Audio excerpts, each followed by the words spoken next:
Hi, everybody. Thanks for joining us this evening. This is John McDougall. I am the event coordinator here at Murder by the Book in Houston. And before we get started tonight, I just wanted to make a couple of general store announcement stuff, let everybody know what's been going on with us. And give everybody kind of a couple seconds to come find us from your various corners of the internet. So first, I wanted to say thank you for spending this evening with us. As I said on Twitter today, I can't think of a better way to kick off the Halloween weekend with getting to hear Cherie Priest and Gwenda to talk about their newest books, which I've read both. I absolutely loved them. I'm sure some of you might have seen me mention in the store's newsletter, I have been going through a little bit of a reading slump lately. And the thing that has gotten me through it has been these really fantastic paranormal rom-coms like Gwenda's, Rachel Hawkins, who has one as Erin Sterling, Lana Harper, and Cherie Priest. Like, all I've wanted to read is mysteries with a little bit of romance and paranormal in it. And these are both fantastic and have helped me get me out of my reading slump. As you guys might know, I mentioned last night, we officially reopened for customers to come browse in the store a year ago on Halloween.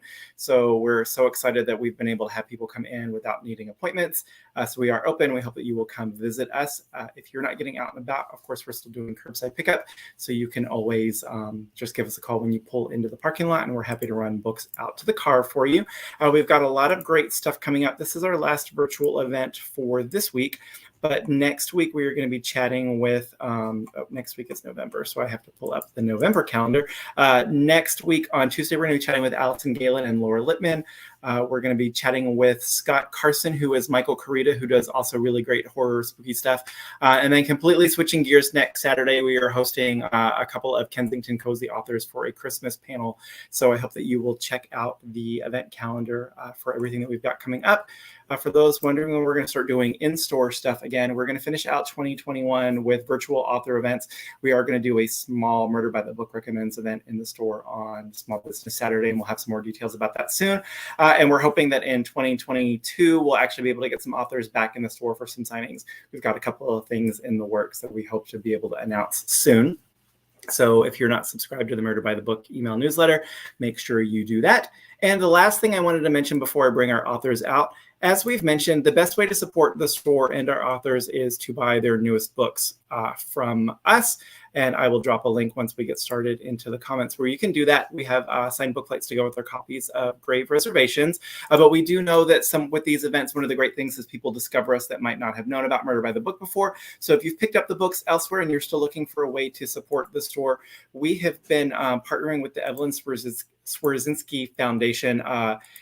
Evelyn was the daughter of Dwayne Swerzinski, who is an author who's been a big friend of the store and a family member of the store for years. He lost his daughter, Evie, a couple of years ago to cancer. And in one of the ways that they have been honoring her is they do a holiday book drive every year to support the Children's Hospital in LA to get every kid that is there a book. So I will also drop a link in the comments there. It's all ranges of kids, and we've got some good recommendations on the website. So if you're looking for a way to support the store and you've potentially picked up Gwenda or Cherie's most recent books or previous books, you can always do that as well. But I'm going to get us started tonight. I'm going to bring out our guest. First, I'm going to bring out Gwenda. How are you tonight? I'm great. How are you? I'm good. It's so good to meet you. You too. I love your festive horns. Only for Cherie. Perfect. So Gwenda's newest release is Not Your Average Hot Guy, which came out October 5th. For those of you who may not be familiar, Gwenda Bond is the New York Times bestselling author of many novels, including the first official Stranger Things novel, Suspicious Minds. She also clearly escaped from a classic screwball romantic comedy, Not Your Average Hot Guy, which just came out, and The Date from Hell, which comes out April 22. Are her first rom-coms for adults. She lives in a 100-year-old house in Lexington, Kentucky with her husband, author for Christopher Rowe, and a veritable zoo of adorable doggos and queenly cats, which we have seen that we might actually get to see this evening. So let me also now bring out Cherie Priest. Oh, there we go. That perfect timing.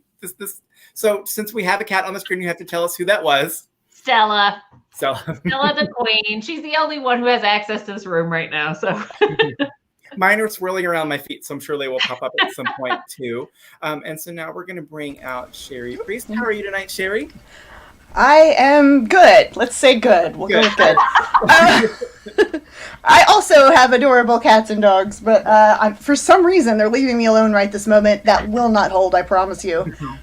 So But yeah, it's great to see you guys. I haven't been to Murder by the Books in ages, it feels like now, and I always include you guys on my tour stops. And I love your dogs in the store. And I know. Store dogs. I've never they have met store them. dogs. They do, yeah. Oh, that's great.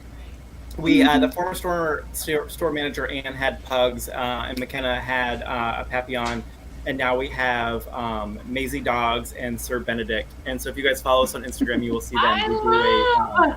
Every Tuesday we do our new release photos, and they get to be the stars of the photos. So I have cats at home, so it's nice to be able to go to work and get my dog fix at work. Absolutely.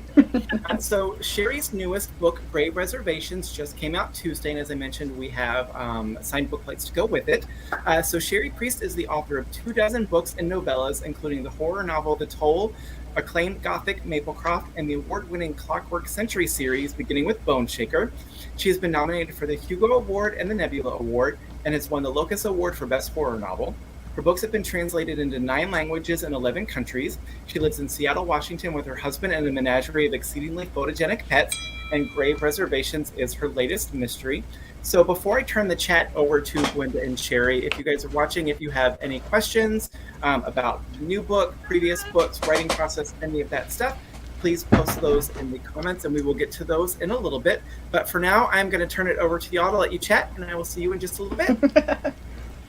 All right. I am praying that this tiny... See, she just knocked my calendar off. I'm praying that this tiny cat does not dislodge any cords. So if I disappear briefly, I will reappear. I believe in you, and I believe in Stella, and I believe Quinny keeps wandering in and then wandering out again. I don't know why. She sat in my lap for the last one of these and like shoved her face at the camera a lot. And it's like, well, Stella obviously wants to meet you. She is right now grinding herself against your face with her face. I would pet her down to a nub, is what I would do. I love them. So Cherie. Yes, Gwenda. Tell me about your new book. I'm sure you know about it, but tell me. I was gonna say, hang on. I got this in the mail like yesterday or day before, and I'm just like really excited about it because it's huge. Yeah, it's huge. I'm like, yes. So it delights me. So I'm sure because the book just came out, most people probably haven't read it yet, but I've read it, and it is delightful. Wait, thank you. And I have not gotten to read the yours yet though. I have not yet seen this one. I'm mad about sending it to people because That's okay. think no one wants to read it. I will pick it up. I'll pick it up anyway because I definitely do, and I don't mind buying it. I'm just saying. Syndrome. We can talk about that later. But this book is great, and it's a change of pace for you. So I'm sure we have some of your longtime readers here at this event. Tell them what they can expect from this new. Oh, boy. I know you're hilarious. I've always known you were hilarious. Pot calling the kettle black here. Funny as spooky, right? So. Oh, that was kind of the idea. No, I'd had a crappy couple of years in general, and then there was this election that made everything that much worse. And on the heels of that, we had a big cross-country move. We went back from Tennessee to Seattle, and that was an adventure. At the time, we had 4 animals. We had 2 80-pound dogs and 2 cats, one of whom was geriatric and on fluids 3 times a week. And so this is like a 7-day trek. Anyway, it was just a really tough couple of years, and then I had a couple of, I'm sorry, hang on, let me turn off my phone. I'm not going to be that guy who answers my phone in the middle. I was on a panel once, and a guy just picked up his phone and was like, yeah, hello, and starts a conversation on the panel. I was like, reading once where Greg, who, by the way, spoiler alert, is going to turn out to be a lovely human, but we're all like, God, what a jackass, because he kept taking calls, and he left at one point and came back, and it turned out he is a coach of a fencing team. And they were competing in some big competition and just wanted to keep him updated about how they were doing. So. Oh, dude, the night that the one time I was up for a Hugo, it was being held in Australia and the ceremony was going to be in the middle of the night. I still turned off my phone because I didn't want to wake up to it. I was like, I need my sleep. I need my peace and quiet. I'm not dealing with any of it. Sleep is important, yeah. But anyway, long story short, I had a rough couple of years. And, yeah, speaking of books, I'd had a shitty couple of years, and then I had a couple of projects back-to-back that we don't talk about, because they were the kind Well, and they're not. Well, you and I have talked about them. Yes, we may have gossiped extensively. No, but there are two things that, like, don't go looking at my bibliography or anything. They're not on there. I didn't put them there, and Lord willing, no one will ever find out that I had anything to do with them. But the last one in particular was so bad that I was within, I mean, just a hair's breadth of dragging out my MA and going back to teaching. Like, you know what? If this is what it takes. I remember. Like, if this is what it takes to stay afloat in this industry, maybe I just don't. Maybe I've had a good run. All like, you know, like that was like Cherie. But it was bad. It was really bad. So we had moved back here, and I was finally out from under those projects, and I decided maybe the world was just dark enough for a minute. Like maybe. So, and I've always had this theory too, and so when it comes to humor and horror, I think that they're really not any different from one another. They rely on the exact same psychological mechanism of surprise, and the only difference is context. Yeah. So, like, when people are surprised with something funny, they laugh. Right. And when they're surprised with something scary, they scream. But it's that same involuntary reaction in response to a surprising stimulus. And so I've always kind of had this theory that, well, it's not even a theory. Like, so I grew up as an army brat, and like military people, and they were medical people. Like, one was an ER nurse, and my dad was an OR nurse, and then a CRNA. Like, nobody in the world has grimmer, louder, crazier, funnier humor than medical people and military people. Except public health people. And public health people. Oh, no doubt. Same. Hell yeah. I mean, it's like it's a survival mechanism in some regards. Yeah, so these people who are capable of being very frightening and very competent and very, you know, just do what you got to do. Right? If you have to go through shit, you have to have a way to get through it, right? Yeah, you got to have that pressure release valve. So I thought, well, I can do something funny. I had done some lighter things in the past. I did a couple of, I call them my trashy vampire novels that didn't go anywhere. I enjoyed them. But you are very funny, like, as a person, in person. Thank you, but that doesn't always translate to books, you know, to writing. Like, there are lots of stand-up comedians, for example, who I'm like, man, I'd love to hang out. I'd hang out in a bar with this person all day. I bet they're a scream, but this isn't a funny set. This isn't funny writing. No. And so I know it doesn't always translate, but I had done a handful of other lighter things, and I thought, well, maybe now's the time. And that kind of collided with the fact that I discovered the TV show Psych. And I binged I think it's 9 seasons, and both of the movies, I mean, I just powered through them. They were just my comfort watch. Yeah. And then that kind of like that, and like, you know, like iZombie and Lucifer and those kind of urban fantasy type shows. They're lighter. The stakes aren't that high, generally speaking. The puzzles really aren't that complicated. That's not really why you're there. You're there because you like these people. Right. And you want to hang out with them, and they're fun. Right. Yeah, it's fun. Yeah, you're there for the social time with these well-drawn folks. And I thought, you know, if I could hit that tone of, like, compelling and charismatic and sensitive and thoughtful and good interpersonal relationships and the thing that show pulled off, if I could do that in a mystery, that might be a good time. And I had... Well, I think so. I think it came out pretty fun. They bought two. I'm working on the sequel right now. It's in production. We're doing rewrites at the moment, and the working title is Flight Risk. And I actually think the mystery in that one is better than the one in this one, because this is more like it's a pilot.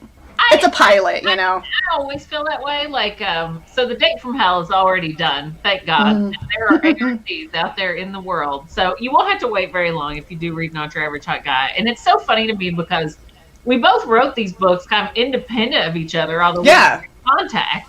But they are both, like, fun, like, just the attempt to mash up different genres and fantasy elements and have a good time with them. And so, like, mine is a rom-com apocalypse. You know, I mean, obviously, like, duh. I mean, actually, there was one person on Reddit just recently. It was like, I know this is a tall order, but I'm looking for a rom-com apocalypse. And this is what I like. And someone was like, I just read this book. I know a guy. There really is a market for anything. But so I never thought that this book would sell. When I started writing this, it was kind of just fun for me. And I've never watched Psych, which I will have to do. But this very much really must. Like, it is kind of like comes from my love of like Good Omens and you know, Lucifer and all that Dan Brown shit. as I like to call it, TM, Right. Dan Brown shit. Sorry, Dan Brown's like, you can't trademark that. I trademarked that 10 years ago. Yeah. And this book is kind of my attempt to grapple with the fact that I do love that Dan Brown shit. And I'm so often disappointed by the fact it doesn't lean into how ridiculous it is.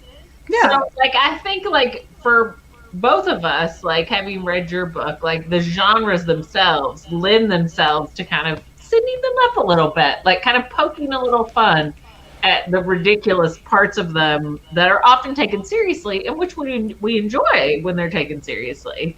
But Oh my God, you have to watch Psych. You are talking about Psych, basically, is what you're doing. And I should tell you, the pilot of Psych begins with a mystery set around a Civil War reenactment. Oh my God, I'm in. But I'm curious, when you were writing this book, were there any particular, like, sort of mystery conventions that you've always found funny or that you really enjoyed, like, kind of taking a stab at in a slightly different direction, so to speak?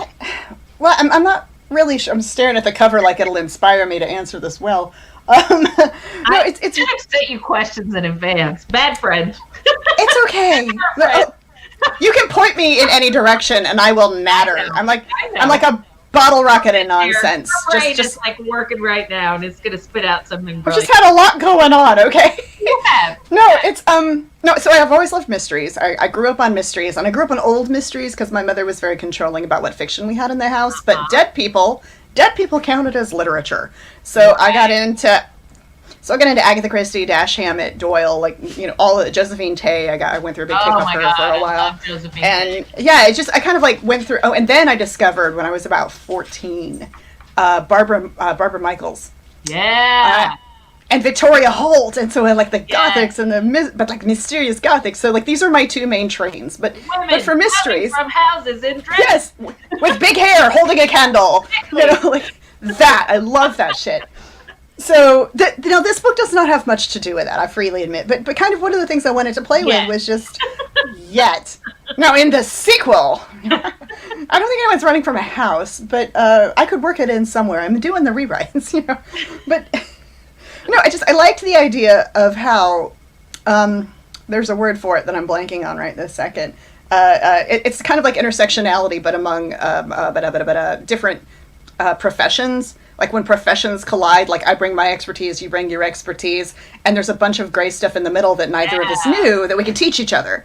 Yeah.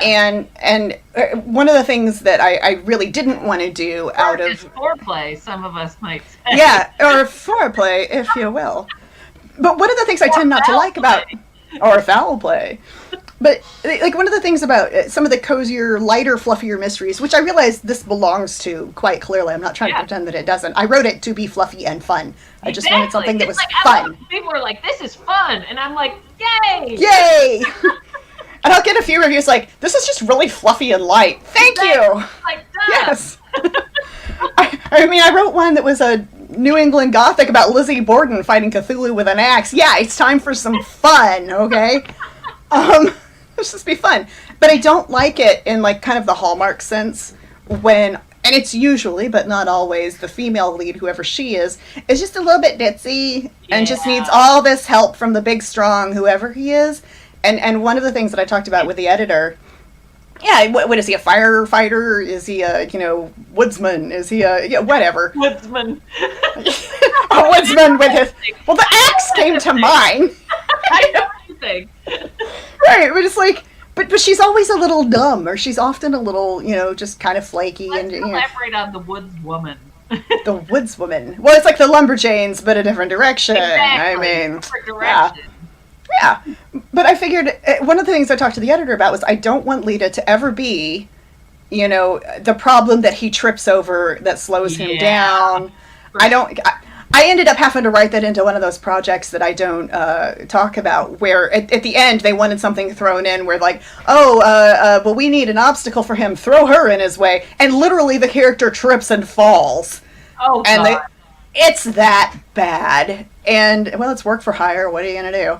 But I was like, we're not going to do that. Like, I want her to be competent and smart and funny, but also, vulnerable in her way and accessible and friendly and sometimes a little flaky, sure, but she's not, but she is not a problem. Right. And their personalities and their expertise come together, and she's good at what she does, he's good at what he does, and together they fight crime. And that's just kind of where we went with that. But what about you and your unaverage hot guy? What precisely is unaverage about him? I would like to know, since I have not gotten to read it yet. Well, he's the Prince of Hell. Oh, well, so... As you are. Okay. This book is about a girl. I went to an escape room with some author friends, as Cherie knows. At conventions, we like to do things, and she wasn't at this one, but she might well have been. We like to go out and have adventures, and so I convinced a bunch of authors to do an escape room with me in Murfreesboro, Tennessee, because it was right next to the hotel where we were staying.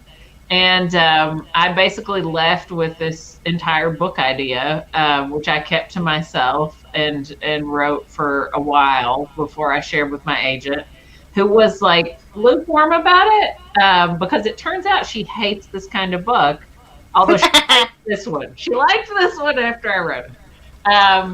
But it's basically the story of a girl whose family runs an escape room business, who is a recent history grad, who's super into the occult and is kind of flailing and doesn't know what to do with her life. So she's working at the family business one weekend. Her best friend has come over to hang out with her, and lo and behold, who should show up but a cult, who are there to retrieve a real grimoire she has accidentally bought from an estate sale and put in one of the escape rooms. They kidnap her and her friend. They summon Luke, the Prince of Hell, by accident, thinking they're summoning his boss. He desperately needs to get souls in a short amount of time. He's not very good at his job.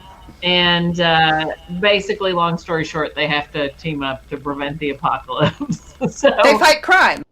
They fight crime. They banter. They kiss. Good Omens with more kissing. Or my friend Alex Harrow likes to pitch this book as The Good Place but sexier.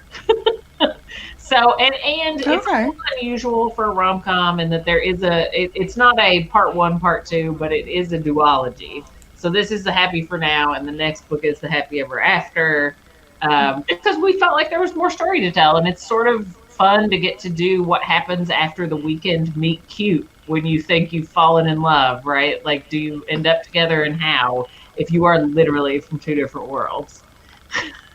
Plus, lots of jokes. There's literally an extended bit about Dan Brown's character, Robert Langdon, that I secretly dream, like someone will share with him, where Luke pretends to be Robert Langdon's inspiration and fucks with a security guard.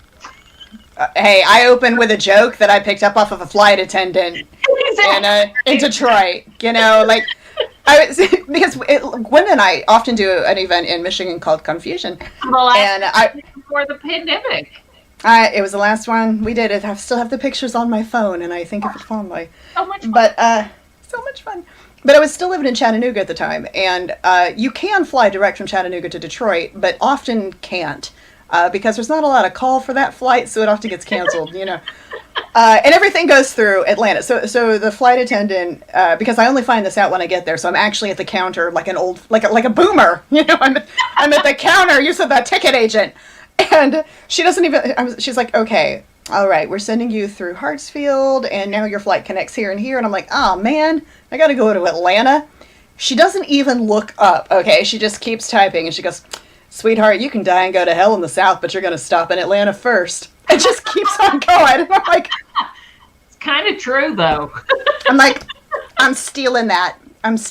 So I went ahead and opened with this. Oh, it's totally true. It's totally true. And the thing is, the flight between Chattanooga and Atlanta, which are 90 miles apart, basically, it's an 8-minute flight. It's basically straight up and straight down. Yeah, exactly. It's nothing. But the problem is Atlanta, the same, right? Right. But the problem is Atlanta, Hartsfield, it's a huge airport, obviously.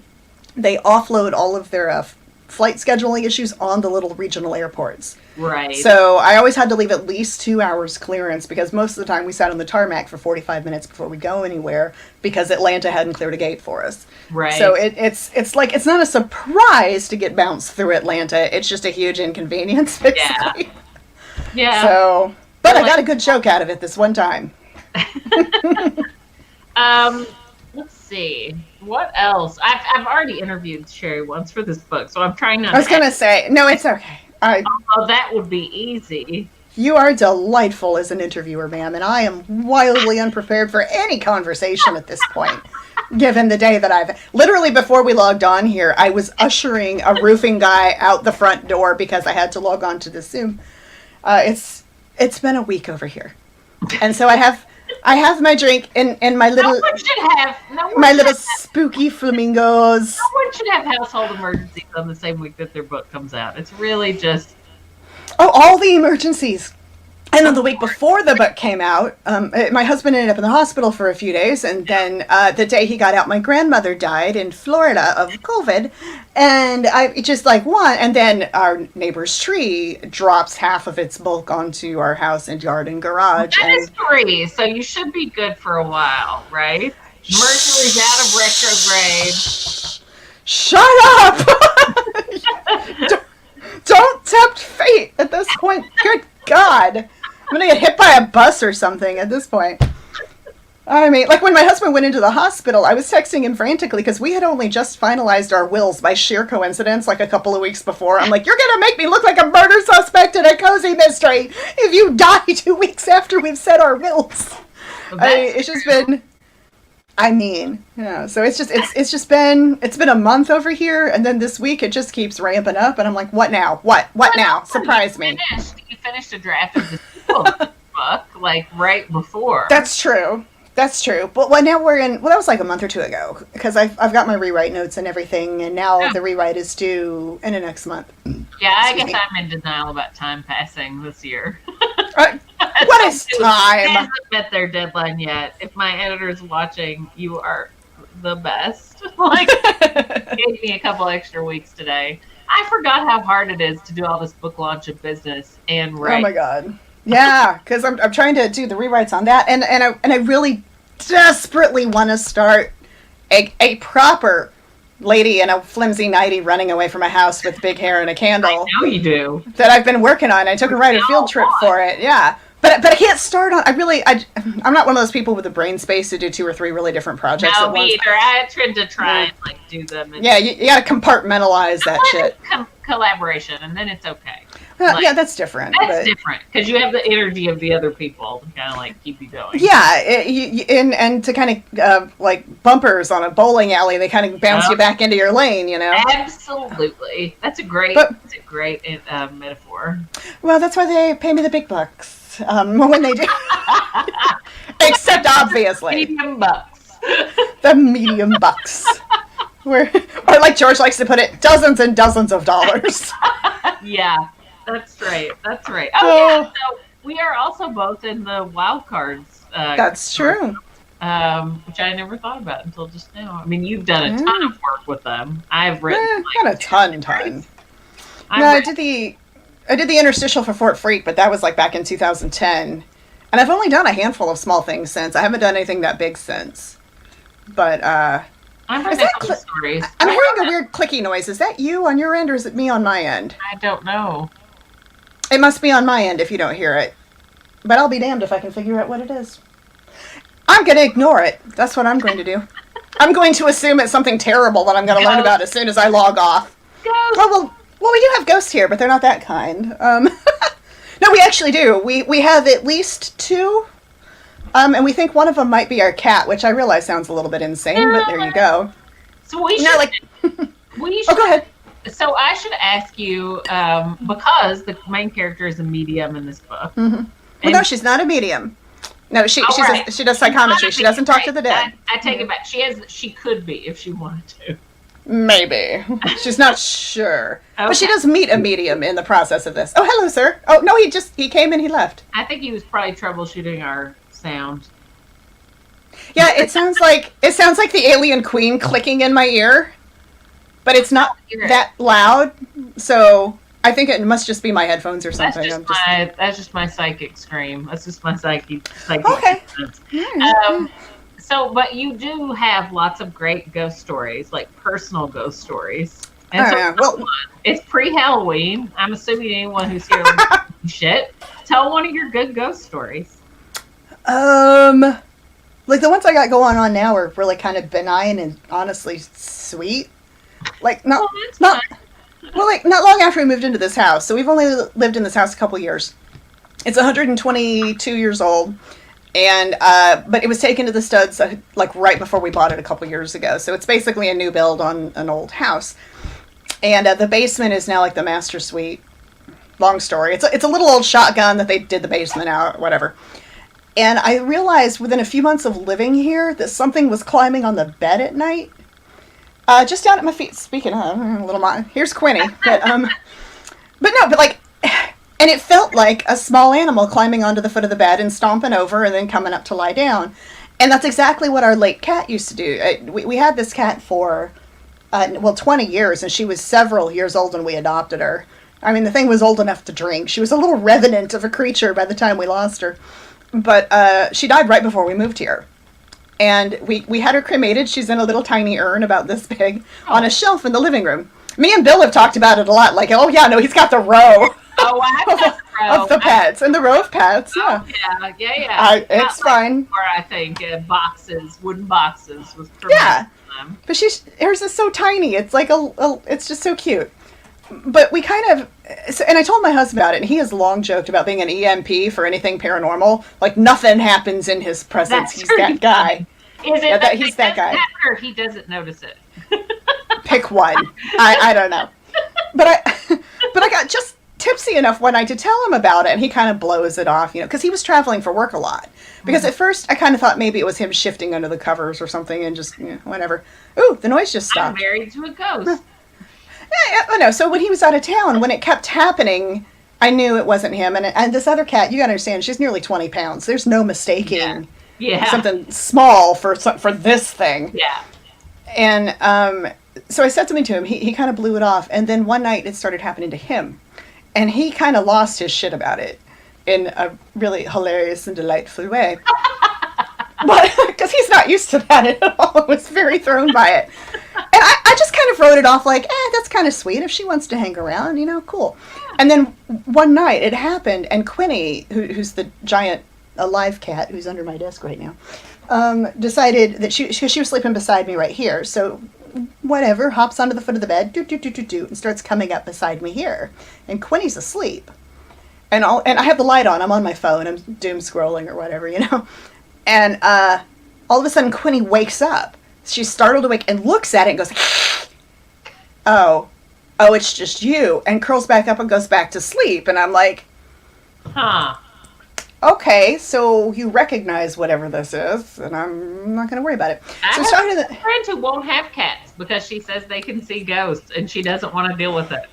I'm just saying, it was one of those things where I was like, And so it still happens once in a while, but not that often. But I was talking to the neighbors. Bella's enjoying all this talk of cats. She started moving around again. Now Quinny's left me. If she comes back, I'll just appropriate her and put her up here.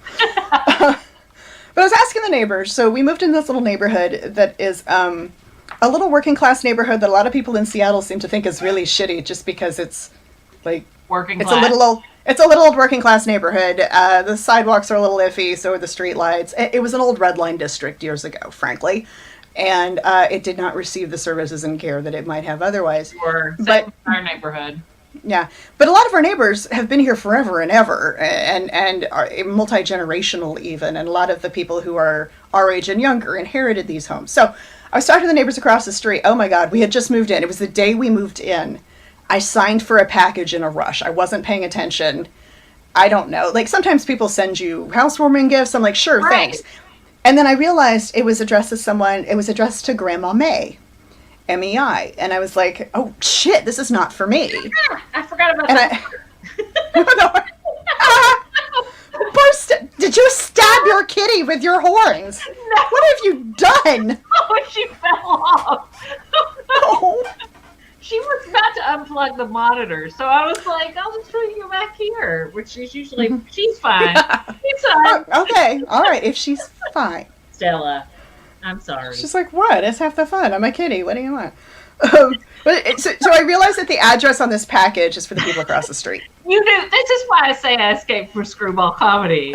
I put on my horns, and a cat is going to get caught in them during the event. That's entirely probable, given this set of circumstances here. Yeah. Oh, well, I took.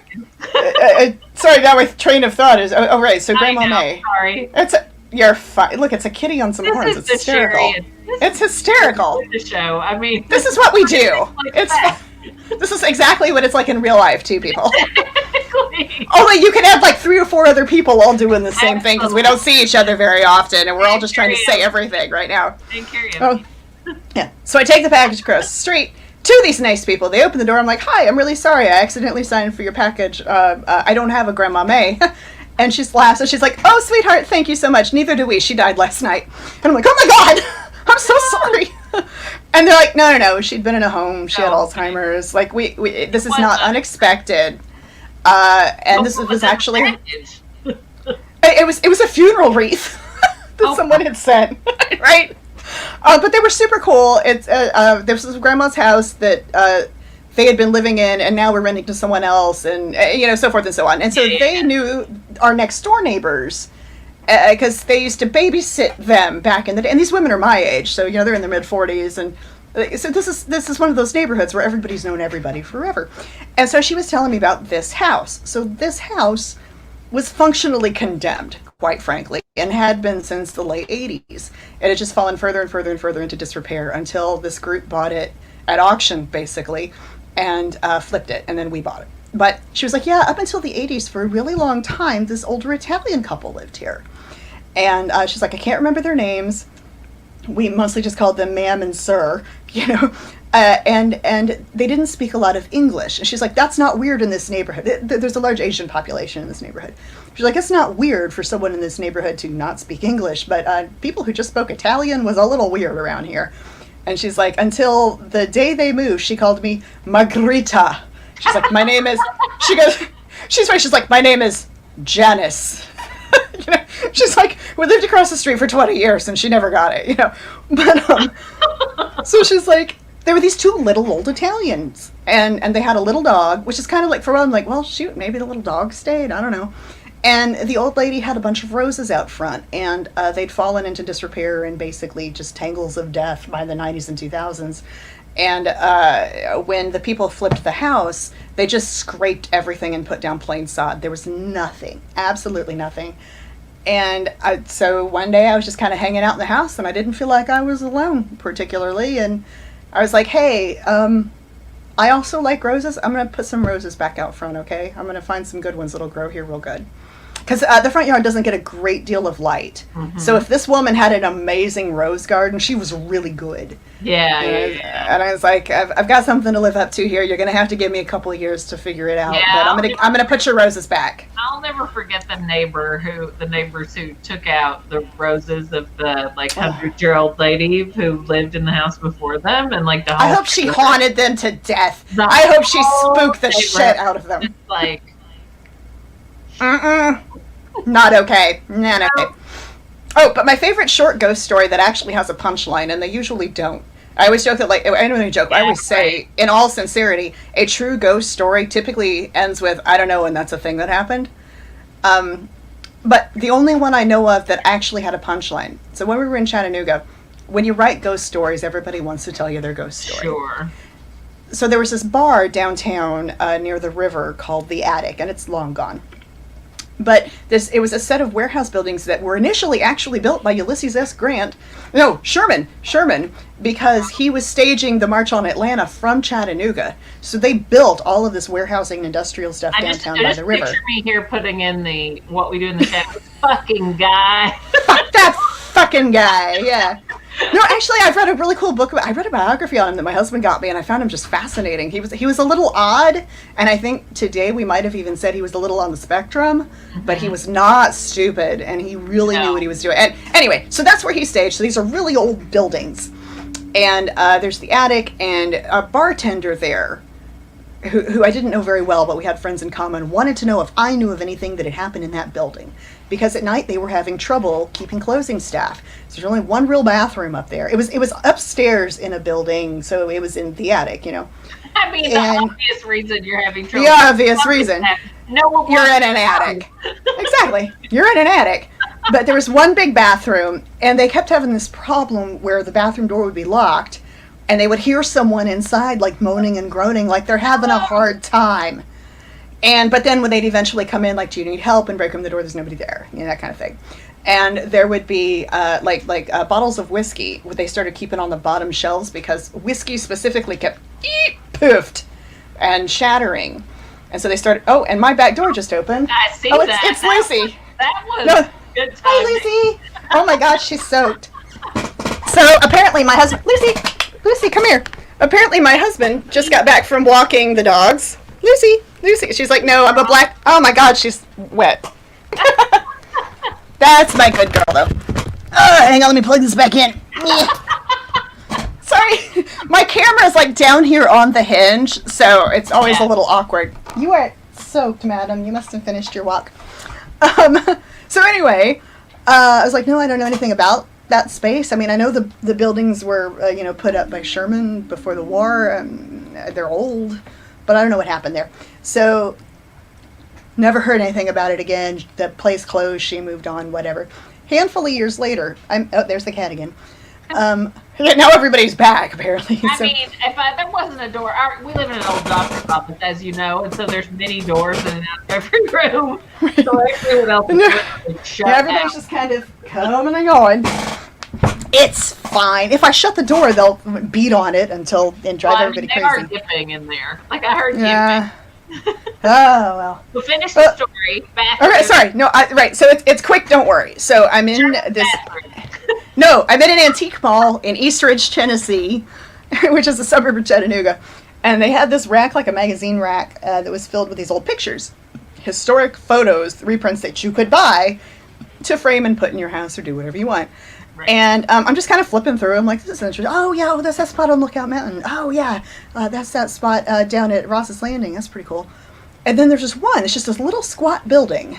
It's like only single story. And it's the only thing. Like, there's other stuff beside it, but there's this one building on this corner of Broad and Cherry. 4th and Georgia and Cherry. Anyway. And there's something under the windows. Like a pile of something, looks like maybe cordwood, I don't know. Mm-hmm. And so, but something about it like caught my attention, so I picked it up and I flipped it over and I read on the back, the such and such, whatever the family name was, the house of these people, 1863. So Chattanooga was occupied by both North and South during the war. Several times it changed hands. So this house had been used by both sides during the Civil War as a hospital. And those things you see in front of the window are amputated arms and legs that had been chucked out the window. No! And I had that moment of, it's like Hitchhiker's Guide to the Galaxy, yellow, bulldozer, yellow. Yeah. Oh my God, a yellow bulldozer. And by then, I didn't even know the woman who'd asked me about it. She'd moved, I'm like, but I want to tell somebody. I figured out why it was haunted. Oh my God. I do have a joke in the Date from Hell about, because there is a Holy Grail quest and they go to several locations, big cathedrals that have relics, and they're all, and some of them have in real life. I mean, they're all real, like just like all of the lore that you can't tell is invented, right? Like the characters is pretty much real in the books, and if you haven't heard of it, then I've probably made it up. But I have a joke in there about all of the saints, like in the above, missing their various parts of their bodies. Right. Right? Like Apollonia, who had her breast cut off and is always portrayed holding them on a plate, Well, and even if it wasn't like a famous part of their lore, like people would sell or give, like, here's the arm of blah, blah, blah. Mm-hmm. It's in this relic box somewhere in Upper Italy. Exactly. And charge admission to see it. Mm-hmm. Yeah. Love that stuff. No, but true ghost stories, in my experience, are usually just kind of, I don't know, it's the thing that happened. Yeah. That was my husband just shutting the door. Do you ever listen to the podcast Spooked? I mean, no, I don't listen to a lot of podcasts, honestly. If people don't know, Spooked is one of the ones I really love at this time of year, and I haven't been listening to it this year, which is a failing on my part. But it is real people telling shit that happened to them. Their ghost stories. With a really great host and music, like at the beginning and the end. And it is like one of those that I really recommend. And that's the absolute truth. Most of the stories don't have like a big it's just at the end. that's a thing that happened. Yeah. Yeah. My favorite one, so an old friend of mine who, I don't mean to imply that she's humorless, because she's not, but she's not someone who likes to... Our friend Ursula called Dune. Not like Ursula! And has spent all freaking day defending. She's having so much fun, and I love that journey for her. I loved Dune, and I also love her trolling Dune fans. It's so really good. the best of both worlds. So good. Right, but so this friend of mine, she's not the type to make up stories like this, and I knew her for probably a decade before she would tell me this one. She was in my wedding. Like, I know this woman well, okay? So she had a ghost story, and finally I badgered her into it. She's like, it's stupid, you don't want to hear it. I'm like, no, I really, especially if it's stupid. Come on, tell me. So here's the story. So she and I both were children in Florida, and at one point actually lived very close to one another. Scared. No, I'm just kidding. Right, no, I mean, it's Florida. Oh no, it gets weird. So... she lived in this little town called Palatka, which my grandparents lived in, and I used to spend a lot of time there. It's weird we didn't meet. There weren't a lot of kids, but anyway. She's in Palatka. Her parents bought this house at auction. An old lady had died, and they bought the house and everything in it. And so her parents were in their late 30s when they had her, and she's about a decade older than me. So this was a while back, and she was very isolated and spent a lot of time alone. She was kind of one of the original latchkey kids. So... they kept almost nothing that was left in this house, except for just a couple pieces of furniture and a wooden hat rack that they found useful and they left by the front door. And they, hung coats and hats and things on it, and it was fine. And one day, Laura realized it was following her. And I don't mean it was like Fantasia with the little broom feet. No, not like that. I'm picturing like a Babadook scenario here. No, like she never saw it move. She would come out of the bathroom and it would be in the hall. What? She'd wake up in the middle of the night. It'd be at the foot of her bed. No. She'd take a nap on the couch, and it would be at the foot of the couch. I reject this. Right. So she would try to tell her parents about this, and her parents were like, yeah, right, you spend too much time alone, you need some more friends. But they lived in the middle of nowhere in Florida in a retirement community, basically, right. where what other kids are there. Like, well, she has a vivid imagination. But she's like, no, why would I, if I was going to make something up, It wouldn't be that, right. No. So she ended up getting really sick, and I don't remember what it was. It was mono or something. Something she picked up that hit her hard as a little kid. Might have even been chickenpox, I don't know. So she has a high fever. She's basically bedridden. And I think she was on the couch, she said, but I could be wrong, where she'd been asleep all day, and her mother came in and found the hat rack beside her. No. And her mother lost her shit. Absolutely not. Her mother chucked it outside, and when her dad got home from work, Mom told him, and he chopped it up with an axe, put it at the curb, and nothing like that ever happened again. The end. That's it. That's the whole story. Hang on just a sec. We all learned an important lesson about keeping an axe on hand here tonight. Should we call John back and see if there are any questions? Hey, Quinny. Hang on. I have a kitty. She doesn't want to be here. Kitty, say hi to the people. Say hi to the people. She's really very sweet. Boop. Oh, and Yeah. okay. Oh. I'm just kidding. Well, now Lucy's here, like, oh, me, put me on camera, but she's black and it's poorly lit in here, so it's like... You can see her eyes. That's pretty much it. I know, right? She's got the white eyes that always kind of freak people out. Yeah, the clear blue, pale eyes. She's a sweetie. She is. She's very, very smart, like, terrifyingly so, but very sweet. Smarter than a hat rack. She's hitting me with her wet tail, and it's amazing. I just want to say. But hi, welcome back, good sir. I suppose this is the... It's okay, this is the Q&A portion, yes, that we told you we were not going to notice it was a quarter till because we were going to be shooting the shit. I believe we warned you. So Lisa wants to know, for both of you, what changes the most when you revise? In other words, can you dish about what you have to fix? And she says, throw those of us struggling with a manuscript a confidence bone. So what changes the most when you're in the editing process or the revision process? Ooh! I have an excellent answer to this from the rewrites I'm doing right now. And I want you to understand I've been doing this for 20 years. I have been nominated for these many awards. I've had 24 books published. I changed a character's name in this book 3 times. He goes from a Casey to a Carson to something else by the end of it, and I had no idea. And my editor was like, I'm confused. Wait, hang on. What I'm trying to tell you is, you do not have to be perfect. You need a good editor. And I mean, and I would like to pretend this is the first time that's ever happened. It is not. I once had a character go from Edwin to Edward to Edgar, and he only appears in one chapter in a book. Okay?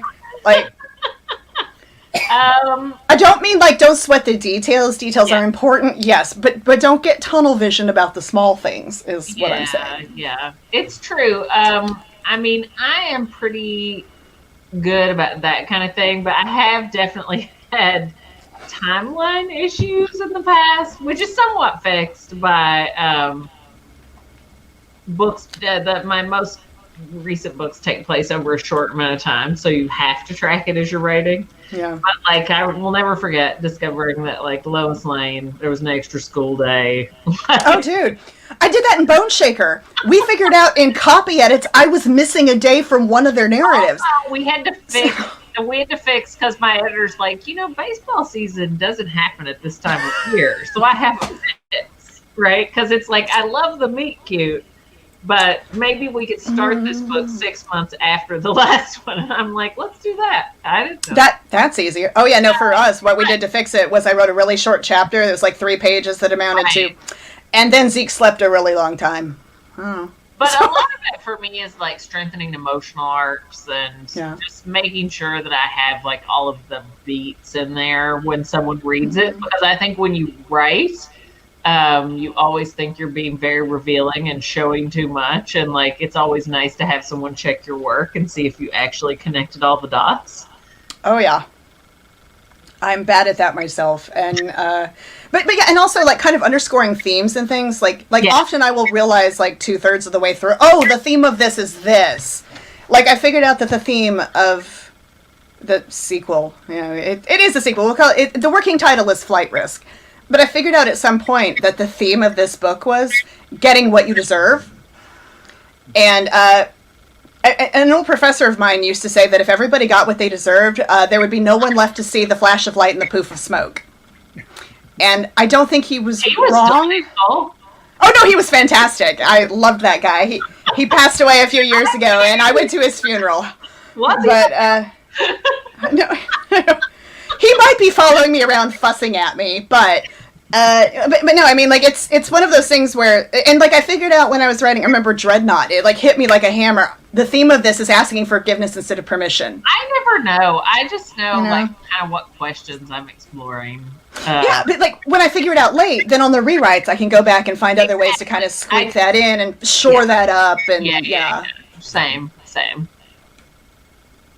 So we mentioned, and you guys have talked about, Cherie, you said you want to do something a little bit lighter, so this is something different for you. And Gwenda, we also mentioned in the bio that these are your 2 first adult rom-coms. Now that you've played in these worlds, you've both mentioned either having a second book finished or you're working on a second book. Do you want to keep playing in them?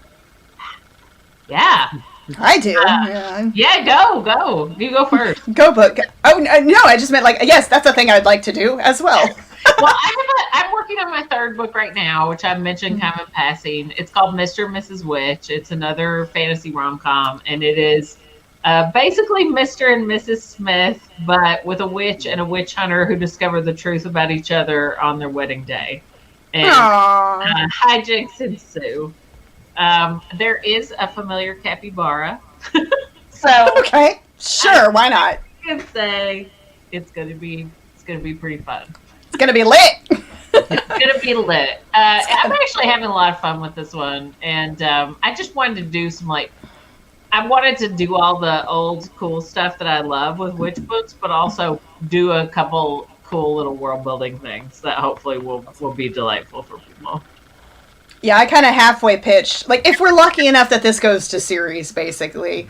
Me and the editor were talking the other day on the phone. She's like, well, and I was like, well, I do have some thoughts, but they're all very loosey-goosey, and I'm still working on this, But one of the things I've been thinking about is, wouldn't it be funny? Because that's kind of where you got to start. Wouldn't it be funny if... Exactly. So it's like, wouldn't it be funny if one of these characters that they know from this bar, and I'm thinking of the owner, Ben, in particular, like, finds some weird old porn, but there's like an EVP embedded in it. Like, there's ghost stuff in the back of this weird vintage porn, and like whatever the ghost is trying to direct them to a treasure or something, to a MacGuffin. And she's like kind of making this face like, oh boy, I'm like, no, it'd be hilarious, right? Yeah. So I don't know what we would call it, and I don't know how we would loop that into travel puns at all, because right now, obviously, travel puns are what we're doing, but I was like, I still think it'd be hilarious. It's kind of a VHS pun that no one exactly younger than us would get, right? I was thinking about, like, Hans Holzler, the old ghost hunter who started in the mid-century, and he has millions and all these tapes and things, and his daughter is still alive, and she still does ghost hunting type work, and occasional... Now it's independent bookstore day, but why not? It's right there, Gwenda. You're taunting her with it. Oh, jeez, Lucy. I just felt something cold and wet. Whoa! No, it's raining here. These are long-haired dogs. They get their walks. Signing pens of my nice pencil. I mean, I'm not. Oh, look at this baby! Where's my signing pens? I love her. See, Quinny can't reach mine because everything's behind these curtains right now, keeping the water out. This is a very special Zoom with Stella. She usually, stays in the other room. Oops. Yes. Well, then she will look at you like, hey, pay attention to me. Boop, there, you paid attention to. Okay, yes, go. Now I'll just keep eating this pen. So you both talked a little bit about the classic love of Barbara Michaels and Josephine Teng, kind of classic mystery stuff. So disclaimer, you can't mention each other's books, but what is something that you've read lately that you love? Let's start with Gwenda. Well, you mentioned Laura Lippman earlier, and I am obsessed with Laura and love all of her books, and I think Dream Girl is one of her very best yet. And also Megan Miranda's books I love a lot. As you guys are, Mystery Store. Yeah, those are two that I've read recent books by that I really love. Yeah. Honestly, I have not done that much reading this year, and a lot of it has been nonfiction. But that said, I've been reading a lot of ARCs for other people. I was working on Delilah Dawson's The Violence, which was great as far as I got, but I was too slow to get a blurb in. Ditto Chuck Wendig's Book of Accidents. Oh, I love that. It was great as far as I got before the deadline passed. But in my defense, I've had a lot going on, okay? You have. I'm a married and shouldn't be reading anything except science fiction and fantasy, so I probably that I've been reading other stuff. But one of the things... like a palate cleanser in between, right? Yes. No, but I do read a lot of nonfiction, and when I'm stressed, I tend to reread or re-listen to old things. Like, I've been listening to a bunch of old Dash Hammett. I re-listened to Red Harvest, which I've been wanting to redo as a modern vampire story for years and never got around to it. I'm like, I want a modern vampire retelling of Red Harvest. Let's go to Poisonville, people. Absolutely. But that and Agatha Christie's And Then There Are None is probably my favorite by her, and I would listen to that. And the nonfiction I've been going through lately is mostly Colin Dickey, who I think is amazing. His Ghostland, I swear to God, I wish I had written that and I foisted upon anybody who's interested in ghost at all. It's a little academic. Yeah, it's a little academic, but it's very accessible. It's like, and I'm an old academic. I have an MA in rhetoric. But he has another one that came out. The Unidentified. I have an arc of it sitting right here. I have an arc, and I have not finished it. It's been out for like a year, okay? The only remnant, which he talks about at great length, of the Kentucky meat shower is a block. Oh, yes! Is a block from my house. Isn't it like in a jar or something? It is. And I was going to say it because I'm familiar with that. Pennsylvania University's collection of obscure and weird things. Yep. No, I'm about halfway through it, and I love all of his stuff because I think it works a really good line between academically thoughtful and, I don't mean lofty in the sense that, like, Ivory Tower. I mean just thinking a little higher and a little bigger about stuff that maybe you don't necessarily think of. He makes connections. What in the zeitgeist is behind, like, the fascination with different weird things. Right. And I remember in Ghostland when he's talking about haunted houses and how they have to be both hidden but welcoming. And I was like, man, that's a concise way of putting something that I'd thought about a lot.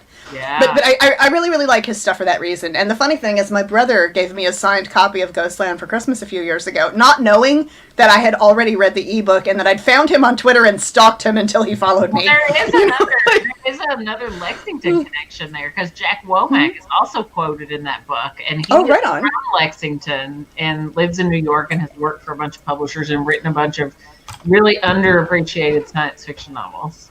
Heck yeah. No, and I feel like I should say, like, I also used to spend a lot of time in Kentucky, and I went to high school there, but... Never interrupt these two. We're just like... Oh my God, Gwenda! Oh, no, it's what we do, dude. But no, my parents, my dad and my stepmom were retired from the military and lived off Fort Knox for until very recently when they moved back to Texas. And so I spent a lot of time, I went to high school in Kentucky. Yeah. You know, when I wasn't growing up in Texas or Florida, I was in Kentucky. And so it's very weird for me now to not go home to Kentucky. Because they only just moved, like, last year. We'll still consider you coming home when you visit. Like, I still write about Appalachia all the time. And, I mean, I write about Tennessee all the time. Like, yeah, you're still one of us. Still my people, right? Although, they never really claimed me when I lived there, because they were like, you're from Florida. Yes, I am Florida woman. If you leave, you're good. You're going. Right. Once I'm gone, they're happy to claim me. But Walter Tevis is a perfect example. Mm-hmm. Well, like for me, like in my family, I'm the 5th generation born in the same county in Florida. Like my great great uncle was on the committee that named the county I was born in. Okay. In the South, we all talk about counties, and I'm sure Right. in counties are less of a big deal. Or like, what the fuck with all these counties? Counties? Who cares, But I mean, right? Texas has like 210, so Yeah, Texas got no room to talk, all right? Because I went to high school in Meade County. I went to high school in Meade and used to go up to Louisville all the time. Yep. And my parents lived in Grayson County for like 20 years. and now And that's where I would go home to. And now you have a dog named Grayson. He came with the name Grayson. That was all. And he knew it, so we kept it. Spelled differently, but you know. Yeah, it is. No, he was named that at the shelter, and he was 5 months old, and he knew the name already. So future show conspiracies in the episode on Cherie Priest, I'm gonna be like Grayson, and everybody thought that we named him for Dick Grayson. We thought we had this Batman thing going on because then we have the kitten and we name her Quinn. I do and love we're like, Dick Grayson. I do love Dick Grayson. Yeah. So I named Quinn, and then we adopted Lucy, and her name was Meadow, but she didn't really seem to know it, and so my husband ended up calling her Lucy, and so Lucy stuck. And it was like, this can't stand. Yeah. He's No. mad at everyone, and this is why. Yeah, our cat Calvin, when we adopted him, his name was Trigger, and we're like, oh yeah, that's not No. safe. That's not gonna name Trigger, no. And it's stupid because he's orange, so I don't know why they didn't name him Tigger. They named him Trigger, and he's Calvin now. Well, you know, Yeah. I've been told by many shelter people since is like they just put in a name to have something show up on the website, and that's No, why they're mine all was- named. Is it's like just some poor intern who's like, I got to name all these, so I'm just gonna do all Adam's family. No, this is like hers was way more awkward. She'd been dumped at a pound with her puppies by a redneck who decided he was going to breed her and sell huskies. But he told them her name was Meadow, and I think he named her after the athlete, Tim Meadow, Tom Meadow, whatever. So it was spelled Medow. I don't know. Yeah, right, something like that. I don't know. But it was Meadow, and it was misspelled. And we were like, no. But then I felt really terrible because the guy's teenage daughter found me online. The veterinarian used to post pictures of cute new clients. And she's a teenager, and she's like, I've been looking for that dog. I came home from school, and she was gone, and no one would tell me what happened to her or the babies. And she'd been calling shelters, but she was a minor, and they wouldn't tell her. Izzy was. And I felt terrible. So I was like, the shelter dog. Yeah. Well, no, she got lucky because a rescue group had 4 other puppies whose mother was hit by a car, and they were looking for a nursemaid. So they pulled her and all of her babies. So I'm sending this girl a million pictures. I'm like, no, she's got this big brother. She has these 2 cats, and all of her babies got homes, and she's fine, and everything's good. I'm so sorry I took your dog. Yeah. It worked out great for her. I mean, Yeah. definitely, but And she got into animal rescue because of it. She was like, I realize I'm too young to do anything, but I'm going to volunteer at my shelters and stuff because that was not fair and I didn't like it. And no, but her father had bought this husky to sell her. That dog is not a freaking husky. That dog is half a husky. And half shepherd chow and, Hound. chaos hound is what we call her. Yes. Yes, you.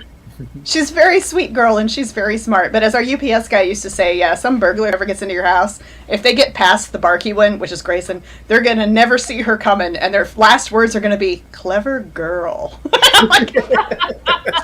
Probably.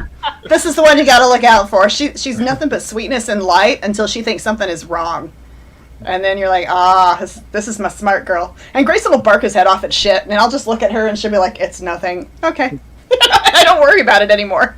I'm sorry, I know we're over and everything, but it's like, I don't get to Wrap up. I work from home and I get to talk to people. Hi.